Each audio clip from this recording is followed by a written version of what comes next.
Halo guys, balik lagi sama aku DS Ataya di channel YouTube Ada Ilmunya. Nah, kali ini kita akan bahas tentang bagaimana caranya mengembangkan literasi dengan membaca dan menulis. Bagi kalian yang pemula dalam membaca dan tertarik untuk mengembangkan kemampuan literasi, baik membaca, menganalisis dan menulis, kita akan bahas di video kali ini. Tapi sebelumnya, bagi kalian yang belum subscribe video ini, silahkan subscribe karena di channel ini akan bahas tentang edukasi, finansial, dan juga hal-hal yang relate, tentunya penting banget buat kita semua. Dan pastinya video ini kurangkum dengan sumber literatur dan juga referensi yang terkait dengan pembahasan setiap video yang menarik.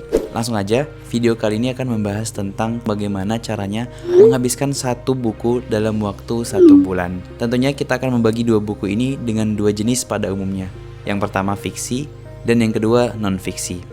Sebagaimana yang kita ketahui, buku fiksi adalah buku-buku yang berkaitan dengan hal imajinatif, seperti novel, dongeng, cerita, mitos, dan lain sebagainya. Sedangkan buku non-fiksi adalah buku karya ilmiah ataupun karya akademik yang dapat menambah wawasan kita. Jombang Santani Khairan pernah bilang, setidaknya seorang produktif perlu membaca 2 buku, yaitu buku fiktif yang berguna untuk nutrisi atau sumber pengetahuan bagi hatinya. Yang kedua, buku akademik sebagai nutrisi bagi pengetahuan dan otaknya. Jadi kedua buku ini sangat penting untuk mengisi jiwa dan juga pikiran kita. Langsung saja ke buku yang pertama, adalah buku fiksi. Contohnya adalah buku ini, Dompet Ayah Sepatu Ibu. Cara membaginya, anggap saja kita membaca 1 menit dapat 1 halaman ya. Nah, jadi nggak mungkin kalau kita baca 1 halaman itu 5-10 menit ya, karena kita pastinya bukan anak TK, bukan anak SD, dan juga yang baru bisa membaca. Anggap saja buku ini memiliki 200 halaman.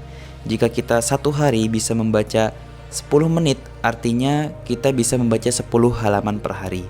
Nah, tinggal dikalikan saja, jika 10 halaman per hari, maka buku 200 halaman ini akan habis dalam waktu 20 hari jika kita konsisten. Mudah bukan?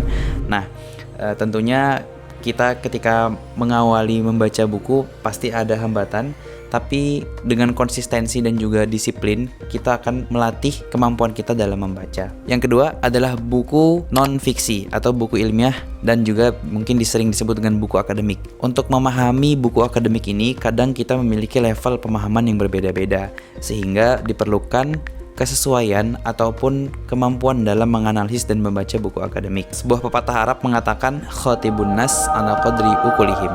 Bicaralah pada seseorang sesuai dengan kapasitasnya. Konteks berbicara ini bisa kita maknai juga dengan pembacaan. Untuk memahami isi buku akademik atau buku ilmiah, kita perlu melihat daftar isinya.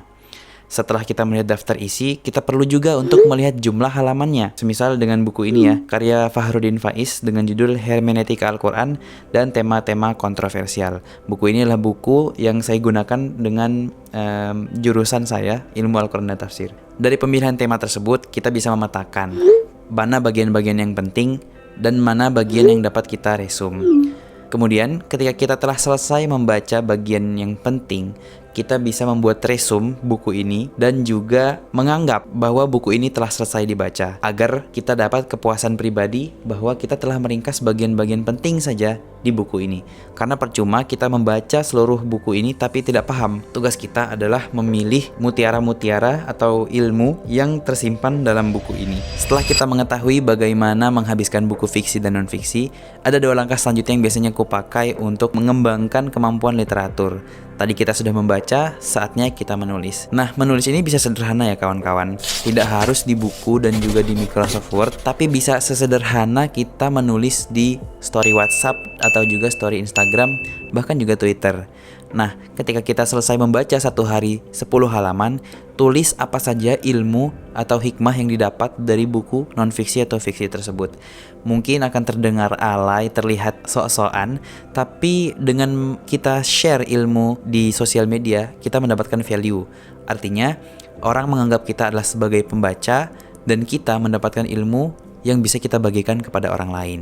Nah, jadi kesimpulan dari video ini adalah, yang pertama, kita harus mengetahui mana bagian buku yang fiksi dan non-fiksi. Kemudian yang kedua adalah kita menerapkan rumus yang telah disampaikan di video ini tadi, baik buku fiksi atau non-fiksi. Yang ketiga adalah bagaimana kita memberikan output hasil baik bagi diri kita sendiri maupun kepada orang lain. Nah, gimana guys? Kira-kira dari video ini ada nggak keluh kesah ataupun komentar kalian pengalaman pribadi terkait membaca buku atau mungkin susahnya memahami apa isi buku.